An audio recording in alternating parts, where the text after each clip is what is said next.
حضرت سیدنا صدیق اکبر افضل الخلق بعد الرسل، ابو بکر فی الجنہ و عمر فی الجنہ و عثمان فی الجنہ و علی فی الجنہ و طلحہ فی الجنہ و الزبیر فی الجنہ و عبد الرحمن بن عوف فی الجنہ و سعد بن ابی وقاص فی الجنہ و سعید بن زید فی الجنہ و ابو عبیدہ بن الجراح فی الجنہ۔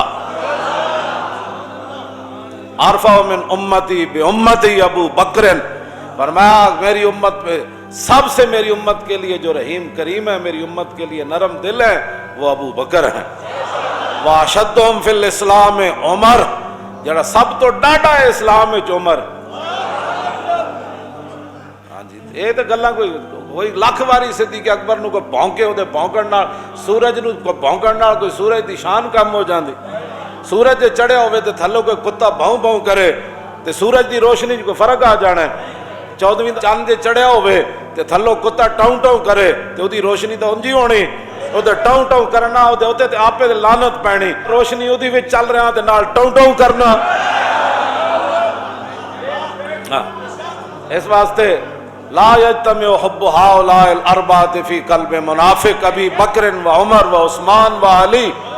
حضور نے فرمایا نا چار شیراں دی تے میرے غلاماں دی محبت کسے منافق دے دل وچ نہیں آ سکتی، او ابو بکر و عمر و عثمان علی۔ سیدنا صدیق اکبر فرمایا کرتے سن، فرمایا جنہاں راواں تے چل کے اسی عزتاں پائیاں، واہ واہ واہ، او کیڑیاں عزتاں؟ کیوں جی او کیڑیاں عزتاں جنہاں صدیق اکبر جنہاں راواں تے چل کے پائیاں؟ کیوں جی میں ذرا تھوڑی جی پڑھ دیواں تاکہ اے بخاری شریف 8 جگہ تے حدیث موجود ہے۔ امام بخاری مختلف عنواناں دے تحت اس نو لے آئے، پڑھ دیں میں جی۔ قال حدثنا عبداللہ ابن یوسف قال اخبرنا مالک عن ابی حازم ابن دیران عن سہل ابن سعد الساعدی ان رسول اللہ صلی اللہ تعالی علیہ وسلم ذهب الى بنی عمرو بن عوف ليصلح بینہم فحانت الصلاة فجاء المؤذن الى ابی بکر فقال تصلی للناس فاقیم قال نعم فصلى ابو بکر فجاء رسول اللہ صلی اللہ تعالی علیہ وسلم والناس في الصلاة فتخلص حتى وقف في الصف فصفق الناس وكان ابو بکر لا يلتفت في صلاته فلما اكثر الناس التصفيق التفت فرأى رسول الله صلى الله تعالى عليه وسلم فاشار الیہ رسول اللہ صلی اللہ تعالی علیہ وسلم ان امکث مکانک فرفع ابو بکر رضی اللہ تعالی عنہ یدہ فحمد اللہ علی ما امرہ بہ رسول اللہ صلی اللہ تعالی علیہ وسلم من ذلک ثم استاخر ابو بکر حتی استوى فی الصف وتقدم رسول اللہ صلی اللہ تعالی علیہ وسلم فصلی فلما انصرف قال یا ابا بکر ما منعك ان تثبت اذ امرتك فقال ابو بکر ما كان لابن ابي قحافة ان يصلي بين يدي رسول الله صلى الله تعالى عليه وسلم قال اخبرنا قال حدثنا عبد الله بن يوسف قال اخبرنا مالك عن ابي حازم بن دينار عن سهل بن سعد الساعدي۔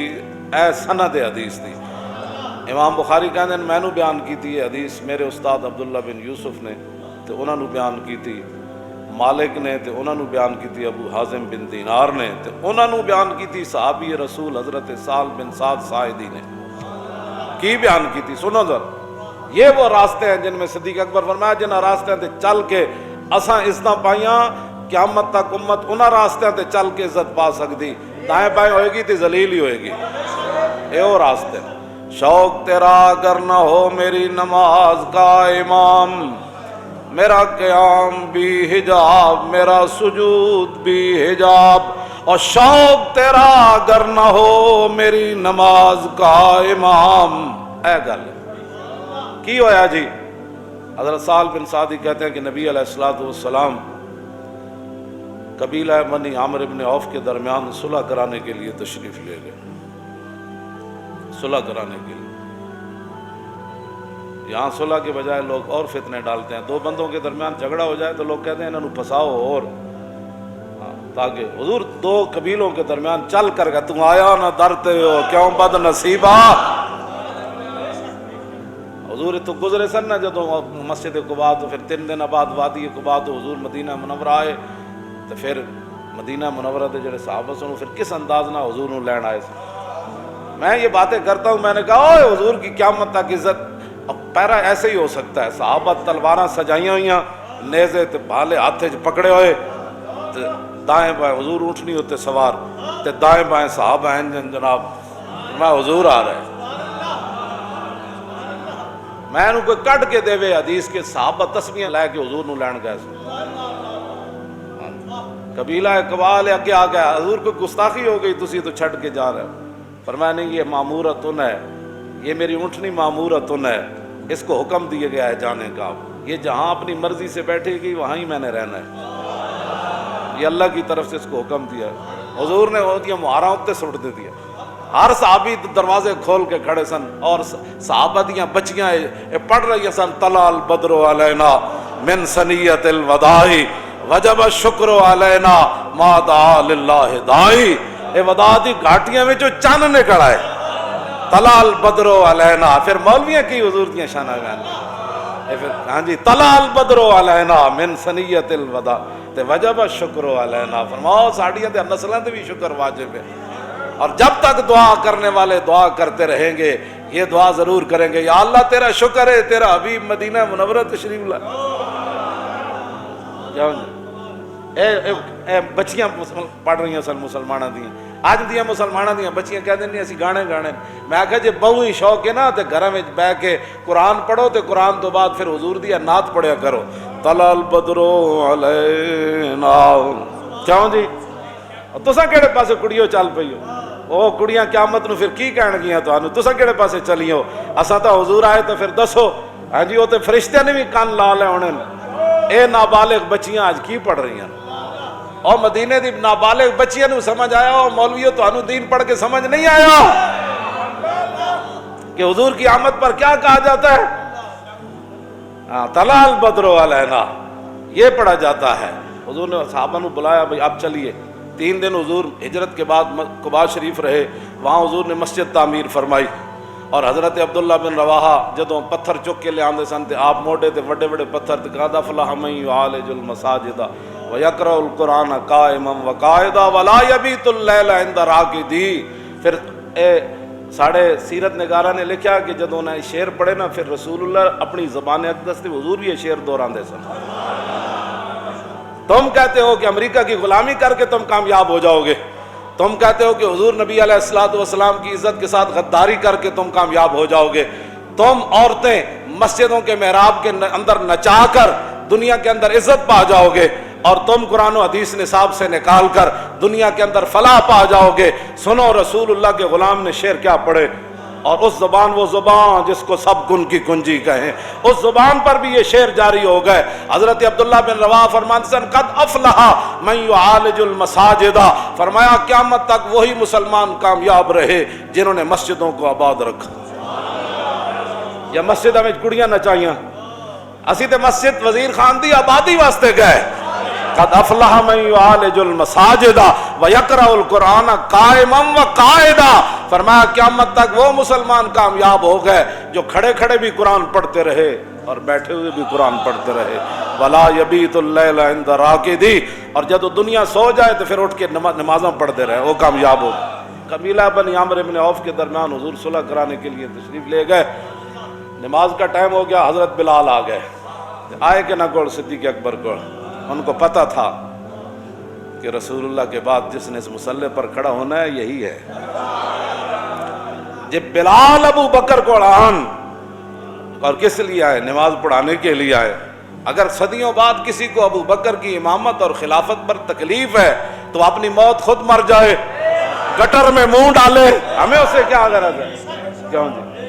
ہاں تو وہ تو صدیق اکبر کے پاس آئے، صحابہ ہزاراں، وہاں حضرت عمر بھی موجود، عثمان غنی بھی موجود، مولا علی بھی موجود، ابو ہریرہ بھی موجود، ابی بن کعب بھی موجود، ابو عبیدہ بن جراح بھی موجود، عبد الرحمن بن عوف بھی موجود، سعد ابن ابی وقاص بھی موجود، سعید ابن زید بھی موجود اور ابو ذر غفاری بھی موجود. جنہاں دے بارے حضور نے فرمایا آسمان تے تھلے تے زمین تے اتے اج تک یہ جا سچا بندہ کوئی نہیں چلیا. یہ ساریاں شانہ والے موجود، لیکن حضرت بلال کو پتہ تھا کہ رسول اللہ جب ظاہری دنیا سے تشریف لے جائیں گے تو اس مسلح پر جس نے کھڑا ہونا ہے بلال پہلے کھڑا کر دے انہیں. فرمایا آپ نماز پڑھائیں گے؟ تاخیر ہو گئی حضور کے تشریف لانے سے، میں اقامت پڑھوں؟ فرمایا ہاں پڑھے اقامت حضرت بلال نے پڑھی. صدیق اکبر نماز پڑھانے کے لیے کھڑے ہو گئے. فجاء رسول اللہ والناس فی الصلاۃ. صحابہ نماز پڑھ رہے تھے، اس دوران حضور جلوہ گر ہو گئے، حضور آ گئے. بخدا خدا کا یہی ادا. نماز صدیق اکبر پڑھا رہے ہیں اور پیچھے حضرت فاروق اعظم کھڑے ہیں، عثمان غنی کھڑے ہیں، حیدر کرار کھڑے ہیں، خالد بن ولید کھڑے ہیں، حضرت مسنہ کھڑے ہیں، حضرت شرحبیل کھڑے ہیں، حضرت درار بن ازور کھڑے ہیں. باقی صحابہ دا زیرہ پاندے سن نہ جنگ اجتے، آپ کمیز بھی لا دیندے سن. تم آیا نہ درتے ہو کیوں بد نصیبہ. یہ درار بن ازور بھی پیچھے کھڑے سن. جب رسول اللہ تشریف لائے، یہ بخاری شریف میں پڑھ رہا ہوں بغیر ترجمے کے، والناس فی الصلاۃ فتخلص. جب حضور تشریف لائے تو صحابہ کو کیسے پتہ چلا حضور آ گئے؟ کوچا کوچا میں مہکتی ہے یہاں بوئے قمیص، اور یوسفستان ہے ہر ایک گوشہ کنان عرب. حضور جس گلی چ گزرے تازہ خوشبو آئی. جب تازہ خوشبو مسجد نبی شریف میں آئی تو صحابہ کو پتہ چل گیا حضور آ گئے. پچھلی صف سے حضور تشریف لائے، ایک صحابی ایسے ہو گیا، دوسرے ایسے ہو گیا، حضور آگے بڑھے، بڑھتے بڑھتے حضور پہلی صف میں تشریف لائے. یہ سارا کچھ نماز میں ہو رہا ہے. شوق تیرا اگر نہ ہو میری نماز کا امام، تیری نگاہ ناز سے دونوں مراد، تیری نگاہ ناز سے دونوں مراد، تیری نگاہ ناز سے دونوں مراد، اور تیری نگاہ ناز سے دونوں مراد، تیری نگاہ ناز سے دونوں مراد، تیری نگاہ ناز سے دونوں مراد، تیری نگاہ ناز سے دونوں مراد. جب پہلی صف میں تشریف لائے تو فصفق الناس، صحابہ اکرام رضوان اللہ تعالی علیہم اجمعین نے تصفیق شروع کر دی. جس میں بندے نو تصفیق دا معنی بھی نہ ہوئے مولویاں نال الجھے، تصفیق شروع کر دی. صفق یصفق و تصفیق فاو مصفق. تصفیق یہ ہے، یہ اس کو کہتے ہیں اسلام کے اندر تصفیق. صحابہ ہاتھ مارے، صدیق اکبر نے متوجہ کر رہے حضور آ گئے. یہ سب کچھ نماز میں ہو رہا ہے اور حضور کے سامنے ہو رہا ہے. اور بخاری دی حدیث ہے اصح الکتب بعد کتاب اللہ، یعنی اصح الکتب بعد کتاب اللہ. یہ ہے قرآن مجید کے بعد سب سے صحیح ترین جس کو کتاب کہا جاتا ہے وہ بخاری ہے. یہ 8 جگہ بخاری میں یہ حدیث موجود ہے. 8 جگہ امام بخاری نے لیا ہے مختلف عنوانہ دیتا ہے. اے نال اور صفحے بھی لکھے ہوئے فلانے صفحے ہوتے حدیث. کیوں جی؟ حضور جب پہلی وہ تصفیق بلند ہوئی نا مسجد میں، ایسے آواز بلند ہوئی، یہ سارا کچھ نماز میں ہو رہا ہے اور افضل الخلق آگے کھڑے ہیں اور امام الانبیاء صلح کروا کے تشریف لے آئے. وکان ابو بکر لا یلتفت. صدیق اکبر کی توجہ نہ ہوئی. فلما اکثر الناس التصفیق التفت. جب وہ آواز زیادہ بلند ہوئی تو صدیق اکبر نے آنکھوں کے کونوں سے پیچھے دیکھا پیچھے کیا ہو رہا ہے. اسی طرح جب التفتا، جب صدیق اکبر نے پیچھے توجہ کی تو فرآ رسول اللہ. نماز کے اندر پیچھے توجہ تو مطلب ہی کوئی نہیں پڑتا. پیچھے ہاں جی توجہ کی تو حضور کو دیکھا. اللہ فاشار الیہ رسول اللہ. صدیق اکبر انہی پاؤں پر پیچھے ہٹنے لگے. یہ سارا کچھ نماز میں ہو رہا ہے. شوق تیرا اگر نہ ہو میری نماز کا امام، بس اتنی بات. یہ سارا کچھ نماز میں ہو رہا ہے. اور جب پیچھے ہٹنے لگے تو فاشار الیہ رسول اللہ، نبی علیہ السلام نے انہیں اشارہ فرمایا انم کس مکانہ کا، فرمایا ابو بکر کھڑے رہیں اپنے مصلی پر نماز پڑھائیں۔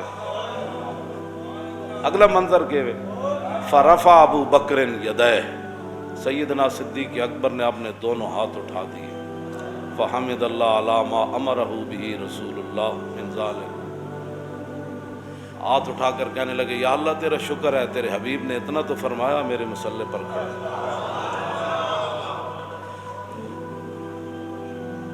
یا اللہ تیرا شکر ہے، تیرے حبیب نے اتنا تو فرمایا۔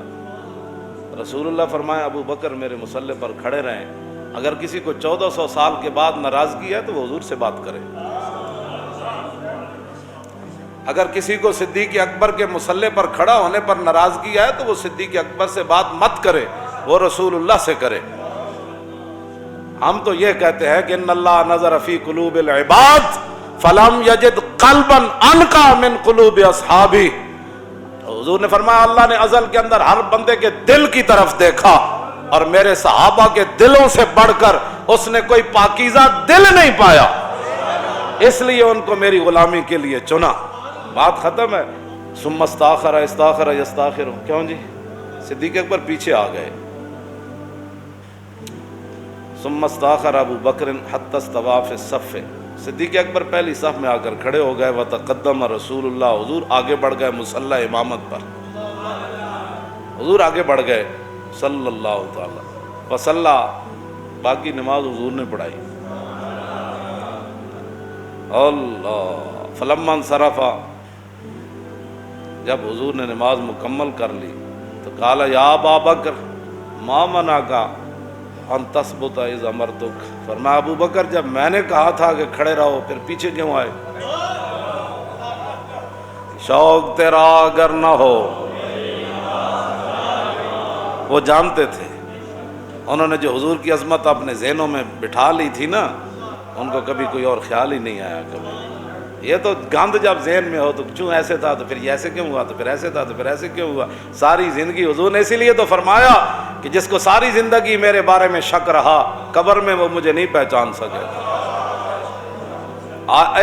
اسی کہتے ہیں اوئے آج لے ان کی پناہ، تاریخ لبیک کا ایک ہی مقصد ہے کائنات میں، رزق تو اس دار میں کتوں کو بھی مل جاتا ہے، ہمارا یہی مقصد ہے کہ حضور کی امت حضور سے انے واہ پیار کرے، اور کوئی مقصد کوئی نہیں، اتنا ہی ہمارا مقصد ہے، انے واہ پیار کرے۔ جی حضور نے فرمایا جب میں نے کہا تھا تو پھر تم پیچھے کیوں آئے؟ آگے صدیق اکبر نے کیا عرض کی، ما کان لابن ابی قحافہ یصلی بین یدی رسول اللہ، حضور ابو قحافہ کے بیٹے کی جرت ہو سکتی تھی کہ آپ کے سامنے کھڑا ہو کر نماز پڑھائے؟